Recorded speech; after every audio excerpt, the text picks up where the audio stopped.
오늘도 반갑습니다. 인생의 답입니다.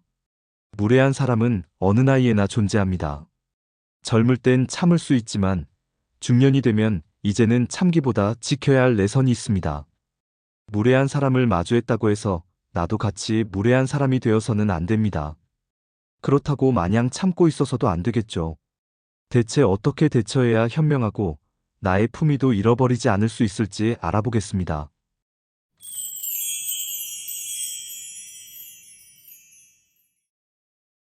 첫째, 무례한 말이 나오면 무시하시고 대꾸하지 마세요.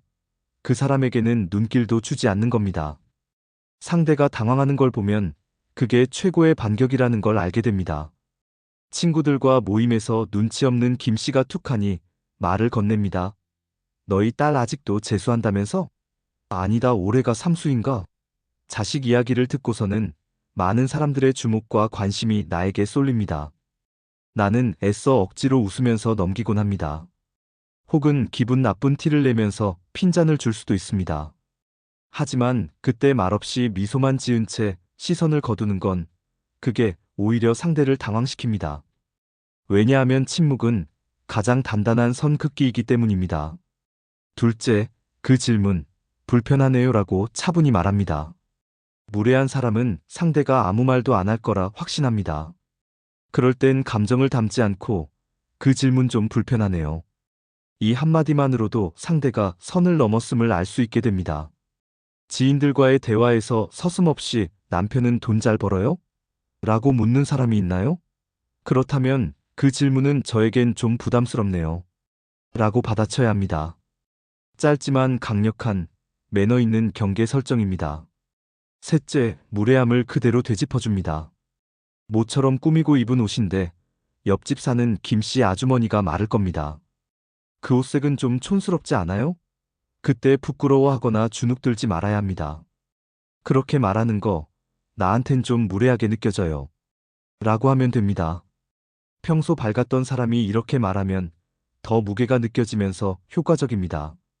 무례한 말을 농담처럼 넘기면 그들은 계속 반복합니다. 그러니 가볍게라도 그건 농담이 아닌데요 라고 짚고 넘어가세요. 넷째, 주변을 아군으로 만들어 봅니다. 무례한 사람이 있을 때 대화에 있던 다른 사람들의 눈치를 보는 것도 전략입니다. 명절이면 최 씨 아저씨는 항상 말버릇처럼 말합니다. 그 일은 여자들이 하기엔 좀 힘들지. 왜 좋은 직장 두고 왜 그런 데서 일해? 그 말을 듣고 있던 친척 한 분은 주변을 둘러보면서 그런 말 요즘엔 누가 그렇게 말하죠?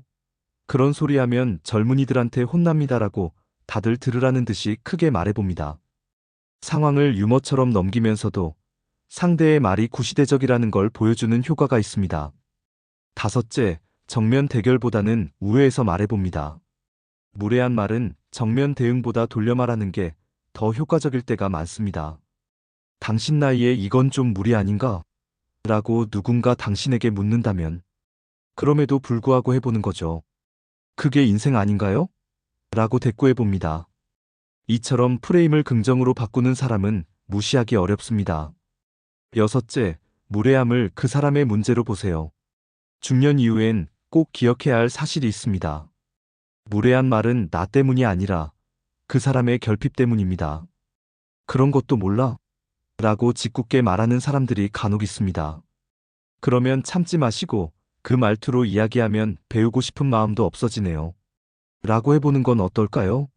내가 부족해서 당하는 것이 아니라 저 사람의 인격 문제라는 인식 전환이 나를 지켜줍니다. 일곱 번째, 가장 강력한 무기는 관계를 끊는 겁니다. 때로는 말보다 더 강한 표현이 있습니다. 그건 관계를 정리하는 것입니다.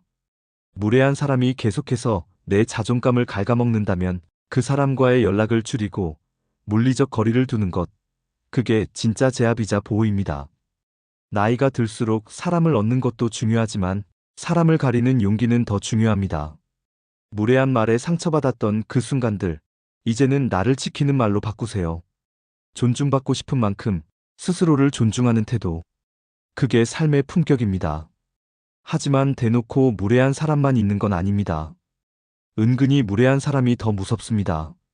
처음에는 친근하고 다정한 이미지였는데 가까이 두고 지내보니 나를 속이는 무례한 사람이었다는 사실을 알게 될 때도 있습니다. 다음에 이 씨 아주머니 사연도 무례한 사람 때문에 크게 상처를 입으셨다고 합니다. 한번 읽어보겠습니다. 제가 한 씨 아주머니와 친구가 된 건 벌써 10년도 넘은 일입니다. 같은 아파트 같은 동에 살았거든요. 오고 가면서 엘리베이터에서 마주치다 인연이 시작됐죠. 아이들 나이도 비슷했고 둘 다 전업주부라 시간도 많았어요. 처음엔 점심 한 끼, 그 다음엔 여행을 같이 갔습니다. 그리고 명절이면 반찬도 나눠서 먹었고요. 서로 생일도 챙겨주면서 진짜 가족 같은 이웃사촌으로 지냈습니다. 그 사람은 늘 밝고 부침성이 좋았어요. 가끔은 너무 들이대는 것 같아서 남편이 한 소리 할 때도 있었지만 저는 그 사람 성격이 좋은 거지 하고 넘겼죠. 그런데 언제부턴가 요즘 들어서는 조금씩 선을 넘기 시작했습니다. 냉장고에 새로 사온 과일을 넣어두면 우리 집에 손주들이 놀러 왔는데 먹거리가 떨어졌지 뭐야? 얘들 주려고 잠깐 가져갔어 하며 말도 없이 꺼내가기도 하고요. 하루는 우리 집에 차 마시러 놀러 오겠다더니 손주 둘이나 데리고 와서 3시간 넘게 TV 켜놓고 뛰어다녔습니다. 정작 본인은 전화 통화만 하다 갔습니다. 심지어 필요한 물건이 있다 싶으면 우리 집 서랍을 그냥 열고 뒤지더군요. 언니는 내가 뭘 가져가도 기분 안 나빠해서 좋아. 하면서 웃는데 그 말이 더 기분 나쁘더라고요. 그러던 어느 날 조심스럽게 말하더군요. 사정이 좀 있어서 100만 원만 빌릴 수 있을까? 그동안의 정이 있으니까 좀 망설이다가 결국 빌려줬습니다. 그리고 며칠 뒤 제가 전화를 했더니 전혀 다른 사람이 돼 있었어요. 언니가 나한테 그 정도밖에 못 해줘. 그깟 100만 원 가지고 왜 그렇게 따져? 말투, 표정, 태도 오히려 화를 내더라고요. 그 사람이 맞나 싶을 정도였습니다. 그러고는 전화를 끊더니 인연도 끊기더라고요. 처음엔 내가 너무 예민한 줄 알았습니다. 그 사람이 힘드니 이해해야지 싶었습니다. 그런데 지금 와서 생각해보면 나는 줄곧 이용당했던 겁니다. 정말 아쉬운 건 100만 원이 아니라 그 사람을 가족처럼 믿었던 내 마음이에요. 사람은 오래 알고 지낸다고 해서 다 내 사람이 되는 건 아니더라고요. 그리고 진짜 내 사람을 제대로 알아볼 줄 아는 안목을 키워야겠다고 생각이 들었습니다. 정주고 상처만 받은 지난 세월이 야속하네요. 이분처럼 상처받은 마음은 오래갑니다. 어쩌면 평생 갈 수도 있는 일입니다. 그래서 우리는 살면서 되도록 상처를 받지 않는 게 좋습니다. 옛말에 사람은 겪어봐야 안다고 하죠? 하지만 이제는 그런 말이 싫어지는 나이입니다. 이제는 사람에게 배신을 그만 당하고 싶기 때문이죠. 우리는 살면서 너무 늦게 알게 되는 경우가 많습니다. 겉으론 좋은 사람처럼 보였지만 알고 보면 내 마음을 갉아먹는 사람이었단걸요. 그래서 지금부터는 사람 보는 눈을 키우는 아주 현실적인 신호 5가지도 같이 알려드리겠습니다. 첫째, 다른 사람을 자주 평가하고 비난하는 사람을 조심하세요. 걘 좀 싸가지 없어. 쟤는 원래 그런 애야. 이런 말을 아무렇지도 않게 자주 하는 사람. 처음엔 그 말에 공감이 갈 수도 있지만 그 말은 언젠가 당신에게도 돌아옵니다. 남을 쉽게 판단하는 사람은 당신도 쉽게 소비하고 버릴 수 있는 사람입니다. 둘째, 도움 줄 땐 확실한데 대가를 은근히 바라는 사람을 멀리하세요. 예를 들어 이런 식입니다. 내가 지난번에 그렇게 해줬잖아. 그러니까 너도 그 정도는 해줘야지. 이걸로 부담 느끼면 내가 당황스럽지. 무조건적인 친절인 줄 알았는데 알고 보면 그건 다른 이득을 얻기 위해서 나한테 잘해준 거였습니다. 한마디로 정으로 포장된 계산이었습니다. 그건 진짜 친절이 아닙니다. 셋째, 당신의 약점을 자주 꺼내는 사람을 피하세요. 넌 원래 그런 걸 잘 못하잖아. 네가 뭘 알겠어. 농담처럼 말하지만 매번 내 자존감을 건드리는 말입니다. 그건 장난이 아니라 멀리하라는 경계 신호입니다. 당신을 작게 만드는 사람은 당신의 인생에도 작은 상처만 남깁니다. 넷째, 타인 앞에서는 다르게 행동하는 사람을 주의하세요. 나랑 있을 땐 나 그런 거 관심 없어라고 하면서 정작 다른 사람들 앞에선 그건 내가 옛날에 너한테 알려준 거잖아. 기억 안 나? 이런 사람 있나요? 상황 따라 말 바꾸는 사람은 모든 관계에서 자기 중심인 사람입니다. 겉모습보다 중요한 건 일관성입니다. 그게 사람의 본질을 보여주니까요. 다섯째, 항상 피해자인 척 하는 사람을 멀리하세요. 늘 자기만 힘들고 늘 남 탓만 하는 사람입니다. 문제는 많은데 자기 책임은 없습니다. 처음에는 마음이 짠해서 동정심이 생기지만 가까이 하면 그 사람은 당신을 정신적 쓰레기통으로 대할 수 있습니다. 자신의 부정적인 에너지를 남에게 전파하는 사람일 수 있으니 조심해야 합니다. 에너지 뺏기는 사람은 절대 곁에 두지 마세요. 당신의 마음을 존중하고 배려하고 가볍게 여기지 않는 사람. 그런 사람이 진짜 내 사람이 될 수 있습니다.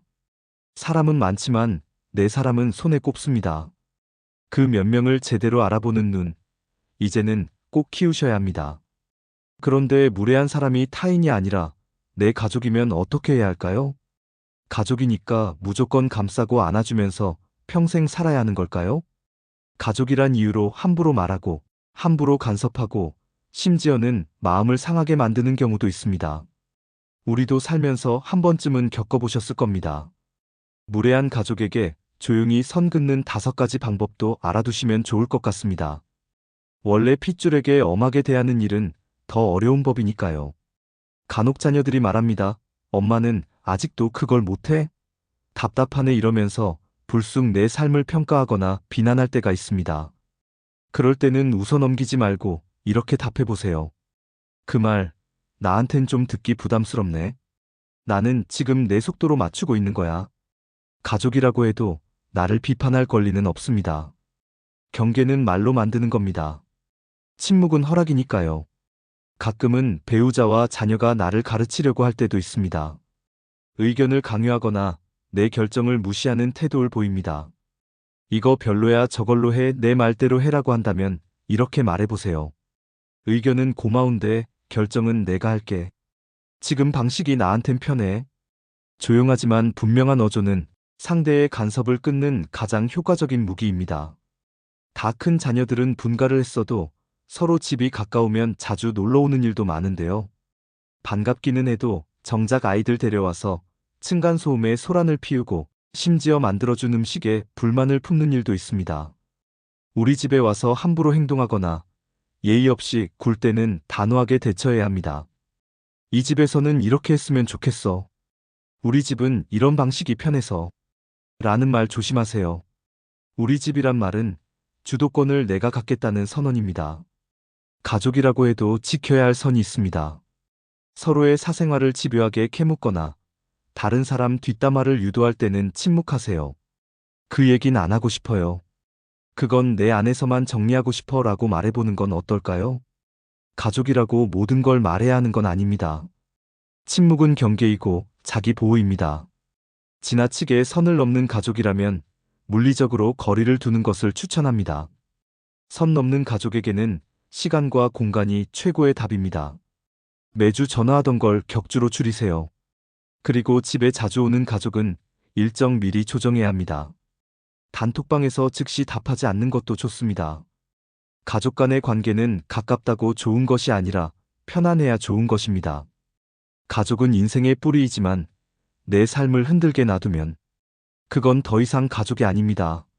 사실 뭐든지 내가 편해야 세상 돌아가는 것도 편하게 느껴지고 내 가족도 편해집니다. 무례함을 참는 게 사랑이 아닙니다. 때로는 지혜롭게 거리를 두시기 바랍니다. 제가 아는 분도 부모 자식 간의 관계에서 많은 고민을 하다가 결국 좋은 방향으로 관계가 진전됐는데 그분의 사연을 들려드립니다. 안녕하세요.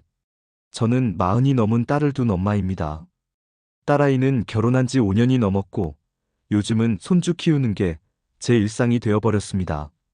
사실 처음엔 도와주는 게 너무 당연했어요. 일하는 딸이 안쓰럽고 손주는 너무 예뻤거든요. 그런데 언제부턴가 딸이 저를 도와주는 사람이 아니라 당연히 있어야 할 사람처럼 대하더라고요. 주말이면 손주를 맡기러 오는 게 일상이 됐고 아이를 데리러 오기로 한 약속 시간에 늦는 건 기본이었죠.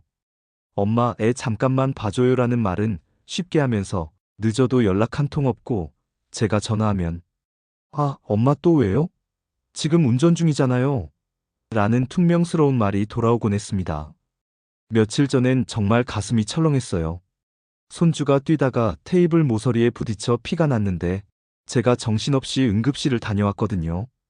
딸한테 전화했더니 엄마가 왜 그런 걸 제대로 못 봤어요? 우리 애 다쳤잖아요. 그 말에 저는 한동안 입이 떨어지질 않았습니다. 그날 밤 가슴에 쌓였던 게 터졌습니다.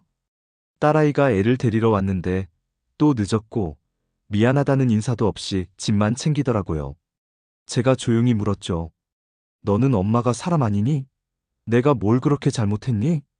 딸아이는 대뜸 목소리를 높이며 말했어요. 엄마는 맨날 잔소리하고 내가 뭘 하든 비난부터 하잖아요. 내가 바쁘니까 육아랑 살림 좀 도와준다면서 꼭 나한테 빚 받으러 온 것처럼 얘기하고 차라리 그냥 안 도와줬으면 좋겠어요. 그 말에 저는 눈물이 났습니다. 그래, 알겠다. 그럼 이젠 너희 일은 너희가 알아서 해라. 엄마가 해준 게 부담이었구나. 그렇게까지 싫었으면 진작 말하지 그랬니? 그렇게 딸은 울면서 나갔고 저는 밤새 뒤척였습니다. 화가 나기도 했지만 더 슬펐어요. 딸이 내 마음을 몰라주는 것도 서러웠고 저도 모르게 딸에게 상처 줬을까봐 괴로웠습니다. 며칠 뒤 남편이 조심스레 말하더군요. 얘도 아직 어리고 너한테 기댄 게 많아서 그런 거야. 먼저 연락해보는 게 어때? 그래서 용기 내 톡을 보냈습니다. 딸, 마음 상하게 한 거 미안하다. 엄마도 많이 서운해서 그랬어. 그 다음날 저녁 딸이 문 앞에서 서 있더군요. 눈은 빨갰고 한참 말없이 있다가 엄마, 나도 미안해. 그날 너무 감정적으로 굴었어. 그러고는 조심스럽게 제 손을 잡았습니다.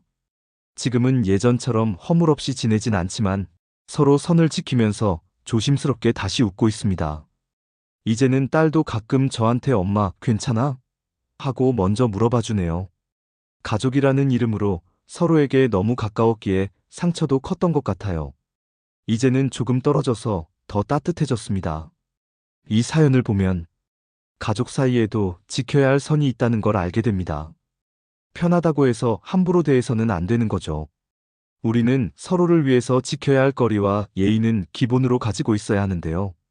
이걸 무시하면 가장 소중한 가족에게 무례한 사람으로 남게 됩니다.